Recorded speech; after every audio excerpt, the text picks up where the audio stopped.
नमस्कार, मैं हरप्रीत कौर कानपुर से अपने YouTube चैनल हरप्रीत कौर की ज़ुबानी कविता किस्से कहानी में पुनः आप सभी का हार्दिक अभिनंदन करती हूँ। आज है शुक्रवार की शाम, तो ले आई हूँ फिर से कह कहानी हरप्रीत कौर की ज़ुबानी का भाग 94। आप कह कहानी के अगर सारे भाग सुनना चाहते हैं आप तक के, तो आप सुन सकते हैं मेरे फेसबुक पेज कह कहानी हरप्रीत कौर की ज़ुबानी पर।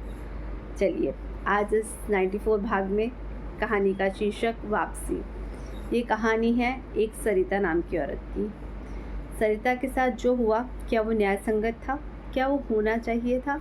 या हमारे समाज में अक्सर ऐसा होता रहता है? बताइएगा ज़रूर कहानी सुन के। शुरू करते हैं आज की कहानी। ट्रेन की सीटी की तेज़ आवाज़ वातावरण में गूंज उठी। गाड़ी धीरे धीरे प्लेटफॉर्म से सरकने लगी। मनोज ने अपनी भाभी सरिता के चरण स्पर्श करते हुए कहा, भाभी पहली बार घर छोड़कर जा रही हैं, अपना और दोनों बच्चों का ध्यान रखिएगा। हाँ, सरिता ने आंचल से आंसू पोंछते हुए कहा। गाड़ी अपने गंतव्य की ओर बढ़ी जा रही थी, पर सरिता का मन तो उससे भी द्रुत गति से अतीत की गलियों में विचरने लगा था। 18 साल बाद आज अपने मायके जा रही हूँ, पता नहीं माँ कैसी होगी। दोनों छोटी बहनें और तीनों भाई, छोटे भाई तो मुझे पहचानेंगे भी या नहीं पता नहीं। शायद मुझे ना ही पहचान पाए, क्योंकि इन 18 वर्षों में क्या कुछ नहीं भोगा मैंने। कोई अनजान व्यक्ति सुनेगा तो एक कपोल कल्पित कथा ही मानेगा। सब कुछ एक सपने की तरह ही तो गुजर गया। सरिता ने एक ठंडी सांस लेकर सीट की पुष्ट पर अपना सिर टिका दिया और फिर आंखें बंद कर मानो विगत के वर्तमान बनकर फिर से साकार उठा। बीए पास करते ही पिता ने धूमधाम से सरिता का विवाह प्रकाश नाम के व्यक्ति से किया था। प्रकाश के मामा सरिता के पिता के दोस्त थे। उन्होंने इस विवाह में मध्यस्थ की भूमिका निभाई थी। मामा प्रकाश की प्रशंसा करते नहीं थकते थे। बड़ा ही होनहार है मेरा प्रकाश, कोई भी केस नहीं हारता, उसके जैसे वकील तो विरले ही होते हैं। सरिता के पिता सुनकर फूले नहीं समाते थे। शादी के दूसरे दिन सरिता विदा होकर ससुराल आ गई। ढेर सारे रस्मों रिवाज के बाद सरिता को एक सज्जन सजाए कमरे में बिठा दिया गया। प्रकाश ने उसका घूंघट उठाते हुए कहा, सरिता, आशा करता हूँ सुंदरता के साथ साथ अपने मधुर व्यवहार से तुम घर के सभी सदस्यों का दिल जीत लोगी। प्रेम, मनुहार और समर्पण में कब रात बीत गई पता ही नहीं चला। सुबह मीठी नींद में सोई सरिता का सुंदर मुखड़ा देखकर प्रकाश अभिभूत हो उठा। सच कितनी सुंदर जीवन संगिनी मिली है मुझे। सहसा प्रकाश की सोच को झटका लगा। सरिता की गर्दन पर एक बड़ा सा सफेद धब्बा था। प्रकाश ने ध्यान से देखा तो अवाक रह गया। ल्यूकोडर्मा। उसने झकझोर कर सरिता को उठा दिया और पूछा, ये दाग कब से है तुम्हें? जी वो, सरिता सहम गई। बताओ कब से है ये दाग तुम्हें? प्रकाश लगभग चीख सा पड़ा।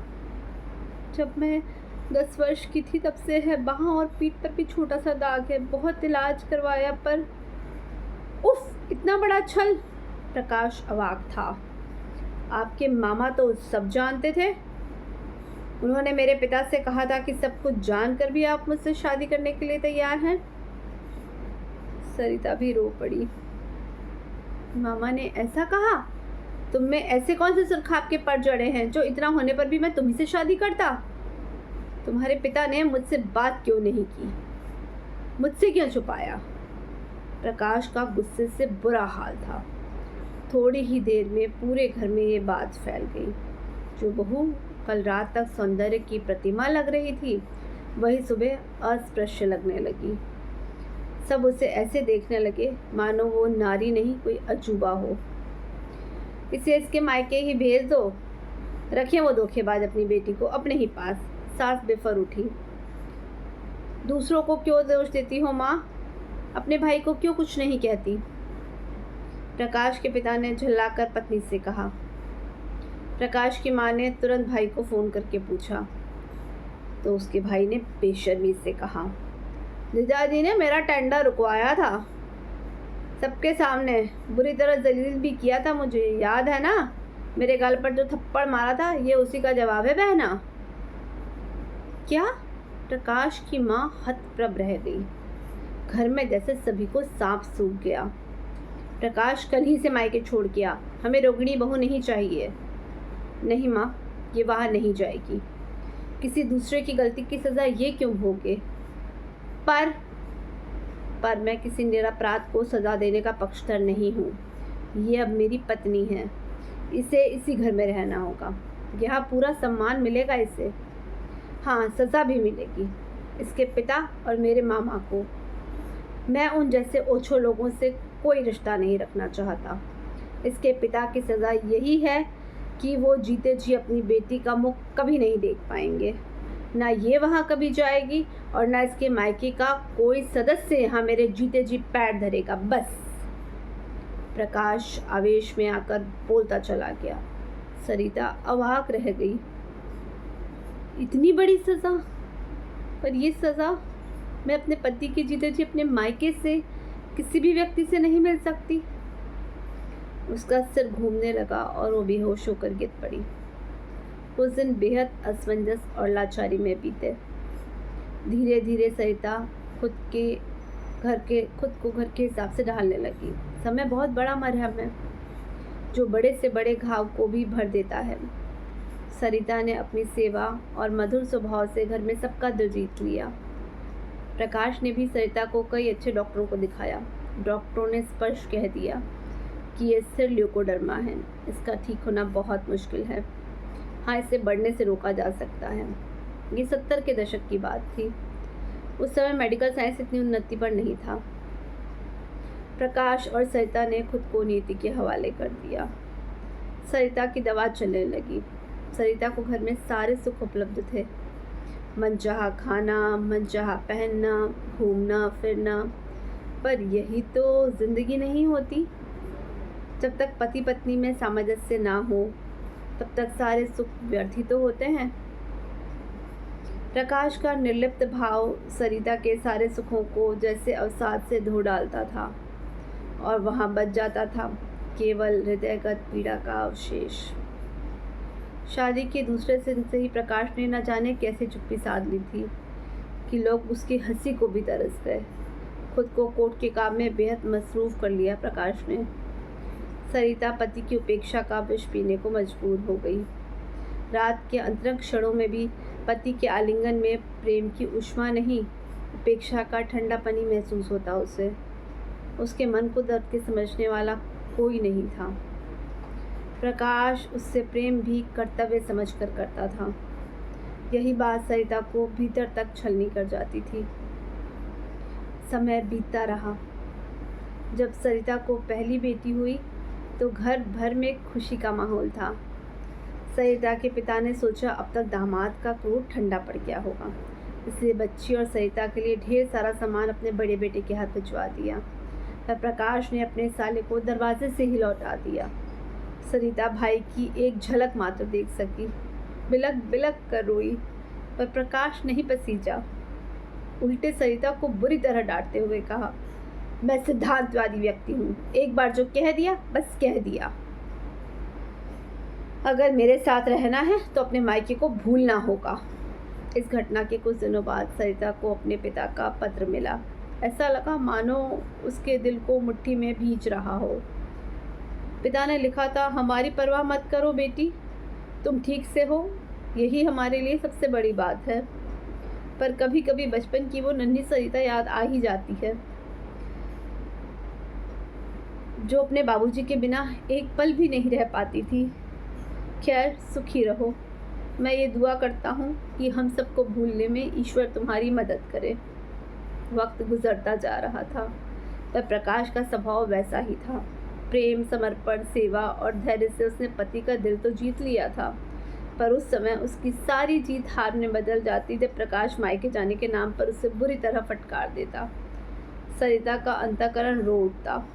प्रकाश की माँ भी बेटे को समझाती, जो हुआ सो हुआ, इतनी अच्छी बहू तो हमें चिराग लेकर ढूंढने से भी ना मिलती। माँ पिता का मुंह देखने को कितना तड़पती है बेचारी, जाने दे इसे इसके मायके, सब भूल जा। ठीक है जाए, और उसके बाद मुझे अपने लिए मरा हुआ ही समझे। प्रकाश दो टूक फैसला सुना देता। इस बीच सरिता को एक बेटा भी हुआ, पर पुत्र मोह भी प्रकाश को अपने फैसले से डिगा नहीं पाया। सरिता ने अब कुछ कहना ही छोड़ दिया। उसे लगा प्रकाश का दिल वो पत्थर है जिससे टकराकर उसके मन की इच्छा हमेशा चकनाचूर ही होगी। इच्छा की चरम आर्द्रता जो उसके रुदन के रूप में फूटती, वो भी इस पाषाण हृदय को पिघला नहीं सकती। एक दिन सरिता को पिता की मृत्यु का टेलीग्राम मिला। पिता का चेहरा अंतिम समय भी ना देख पाने का दुख उससे भीतर ही भीतर जैसे खाए जा रहा था। इस बार प्रकाश का दिल भी पिघल गया। उसने सोचा सरिता वहाँ जाने को कहेगी ही, वो उसे जाने देगा। खुद जाने के लिए कहने से उसके पुरुषत्व को, उसके अहम को ठेस लगती थी। पर सरिता ने एक बार भी नहीं कहा, केवल भीगी पलकों से एक बार प्रकाश की ओर देखा। पता नहीं क्यों पहली बार प्रकाश जैसे कठोर व्यक्ति का मन भी कांप उठा। वो पत्नी से नजरें नहीं मिला पाया। पहली बार सरिता के हृदय में पति के लिए घृणा के अंकुर फूटे। पर नारी की यही तो विडंबना है कि उसे अपनी घृणा को भी सहनशीलता के आंचल तले ढक कर रखना पड़ता है। वो कई दिनों तक बेचैन रही। हर घड़ी बाबूजी का चेहरा ही आंखों के सामने आ जाता। बचपन में उसे स्कूल पहुंचाते बाबूजी, टॉफ़ी की दुकान पर ठिठकती बेटी की आंखों में लालच देकर खिलखिलाकर हंसते, उसे चूमते बाबूजी, कन्यादान करते हुए बिलखते बाबूजी, और विदाई के वक्त माथे पर स्नेह स्पर्शधर रूंधे कट से एक आशीष देते बाबूजी। उफ, काश एक बार उन्हें देख पाती। उसका मन वेदना से विकल हो उठता। धीरे धीरे 16 वर्ष बीत गए। कभी सरिता सोचती राम का वनवास भी 14 वर्षों में टूट गया। पता नहीं मेरा मिलन कब अपने स्नेह पात्रों से होगा। समय वो धारा है जिसके मार्ग में कोई अवरोधक नहीं। निसर्गतः वह अपने अनवरत प्रवाह में सुख दुख को समेटे बहता जाता है अनंत की ओर। सरिता की बेटी आभा 15 वर्ष की हो गई थी और बेटा मन्नू 10 वर्ष का था। सरिता बेटी को देखकर सोचती, अगर किसी कारणवश इसके ससुराल वाले भी इसे यहाँ आने ना दे तो उसकी भीगी आंखों में एक साथ 2 तस्वीरें तैर उठती, एक अपनी और एक अपनी माँ की, और उसका रोम रोम कांप उठता। वो अचानक सामने खड़ी आभा को कलेजे में भींच लेती। आभा की आंखों में आश्चर्य कौंध उठता। क्या हुआ माँ? कुछ भी तो नहीं। सरिता सहज होने की नाकाम कोशिश करती। कुछ दिनों से प्रकाश की तबीयत खराब रहने लगी थी। कभी बुखार, कभी उल्टियाँ, हाथ पैर में थोड़ी सूजन सी रहने लगी थी। डॉक्टर ने कुछ टेस्ट करवाया और रिपोर्ट आने पर सरिता के सिर पर मानो वज्रपात सा हुआ। प्रकाश की दोनों किडनियां खराब थी। कुछ दिनों से उसे डायलिसिस पर रखा गया। बाद में डॉक्टर ने स्पष्ट कह दिया, किडनी प्रत्यारोपण ही जिंदगी बचाने का एकमात्र उपाय है। प्रकाश हमेशा की तरह अड़ गया। मैं किसी दूसरे का जीवन खतरे में नहीं डाल सकता। घर के सब लोगों ने समझाने की कोशिश की पर नाकाम रहे। एक दिन प्रकाश ने भावुक होकर कहा, सरिता, मैंने अपने जीवन में एक ही पाप किया है। शायद उसी पाप की सज़ा मिली है मुझे। पाप? हाँ, मैंने तुम्हारा मायका छुड़वा दिया था ना। छोड़िए पुरानी बातों को। तुम अगर चाहो तो बच्चों को लेकर माँ से मिल आओ, प्रकाश ने सकुचाते हुए कहा। सरिता चौंक पड़ी। उसके होठों पर एक विद्रूप सी मुस्कान कौंध उठी। उसने प्रतिप्रश्न किया, आजीवन कारावास की अवधि 25 वर्ष होती है ना? हाँ, पर क्यों? अगर कैद के 24 वर्ष गुजर चुके व्यक्ति को यह कहकर रिहा कर दिया जाए कि तुम्हारा कोई दोष नहीं था, तुम आजाद हो, तो क्या उससे आज़ादी अच्छी लगेगी? बीते हुए स्वर्णिम वर्षों की याद और तड़प उसे भीतर तक दहला नहीं देगी। उसके लिए तो कैद ही बेहतर होगी। सरिता की आंखें छलक उठी। प्रकाश लज्जित सा बैठा रहा। उसने फिर कुछ नहीं कहा। बहुत कष्ट घोटने के बाद एक सुबह नश्वर काया त्याग कर उसकी आत्मा अनंत में विलीन हो गई। प्रकाश की तेरहवीं के बाद सरिता के भाई ने उसे अपने साथ ले जाना चाहा। उसकी सास ने उसके सिर पर हाथ फेरा और बोला, जा चली जा बहू, रोकने वाला, अपनी कसम देने वाला है कहाँ? दीदी स्टेशन आ गया। सहसा सरिता के भाई ने झचकोर दिया। वो जैसे नींद से जागी। प्लेटफॉर्म पर करके सारे सदस्य खड़े थे। वो बेहताशा दौड़ती हुई माँ से लिपट गई। माँ बेटी के करुण रुदन से सबकी आंखें नम हो गई। बेटा, तुझे एक दिन विधवा के रूप में देखूंगी, ऐसा तो सपने में भी नहीं सोचा था। माँ की आत्मा करहा उठी। वर्षों से दबी पड़ी वेदना सहस्त्र धाराओं में प्रवाहित हो उठी। यही सच है माँ, हम दोनों ने सज़ा भोगी है। तुम्हारी सज़ा ये है कि तुमने मुझे विधवा के रूप में देखा, और मेरी सज़ा ये थी कि मैं सुहागिन के रूप में तुम्हारे सामने आ नहीं सकती थी। सरिता रो पड़ी। मेरी बच्ची, ना जाने किस पाप की सज़ा पाई है तूने। सज़ा तो आज ख़त्म हो गई माँ, मैं सज़ा मुक्त हो गई, सज़ा मुक्त। सरिता का रुदन सारी सीमाएं तोड़ गया, ठीक उसी तरह जिस तरह बाढ़ का पानी अपनी सारी हदें तोड़कर बह निकलता है और पीछे छोड़ जाता है अवसाद, सिर्फ अवसाद। यही थी आज की कहानी वापसी। कैसी लगी आप सभी को कहानी, ज़रूर अपने कमेंट्स के ज़रिए बताएं, और बताएं सरिता के साथ क्या ठीक हुआ। शुक्रिया।